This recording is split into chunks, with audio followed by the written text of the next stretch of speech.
Merry Meet Annie here. Community Vlogmas, December 24th, 2019. What role does nature, the elements, play in your practice? I almost wonder why. I think maybe I might have written that question because I wanted to see how others would answer it, how they would describe this almost indescribable oneness with nature that's part of most of our paths. There's a feeling of witnessing it. That's where the concept of beauty certainly comes in.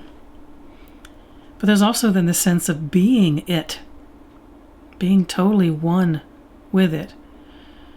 And there's something that is so inspiring to think that, well, we are part of that beauty we so easily acknowledge in that natural world around us. The role of nature, that how it has been present in the years of my practice, it certainly has shifted. It's shifted because I've lived different places where she has revealed herself to me in very different ways. Where the land itself was very different. So what grew on it and walked on it and flew over it was different. I've also lived in cities and metropolitan areas and in the country, and those three experiences certainly have taught me very different aspects of nature. I think maybe that might be one of the most important roles, because it's taught me to be keenly aware of the presence of all the natural elements, even in environments where you might not think they would be all that obvious.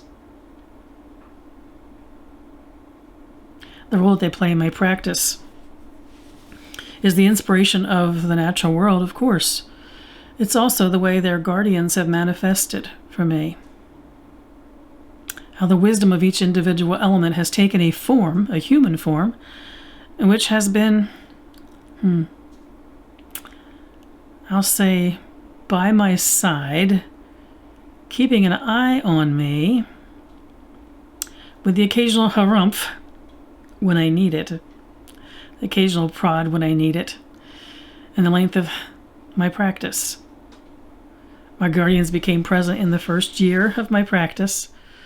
They have not changed. They have been solidly exactly as I first came to understand each of them.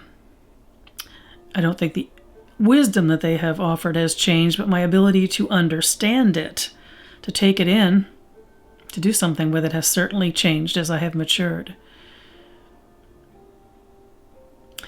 And then I guess if I were going to do it this way, I'd have to say, well, there's the elements in nature and there's the elements as my guardians. There's also the elemental energy, the literal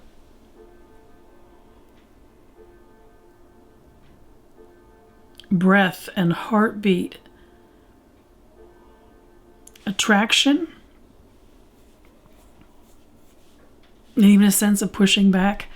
That's all part of the energetic flow of the elements. That's certainly the place within which I work my magics. And it's the thing which ties together the physical and the non-physical to me, so that the experience of the elements at a level beyond the physical is always something that whenever I want to turn that radar on, I can sense it. Oh, sometimes it makes itself known to me, but in general, it's a matter of me reaching out to it. There's not a part of my practice that isn't related to the elements. My gods rise from the land, therefore they rise from the elements.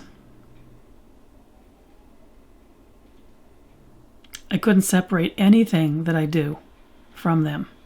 Even when I think of the non-physical, when I think of the etheric aspects of what I do, the energetic aspects of what I do, still working with the equivalent aspects of the elements that align in those worlds. Everything is the elements to me. I wish you all mirth and reverence. Mary Part.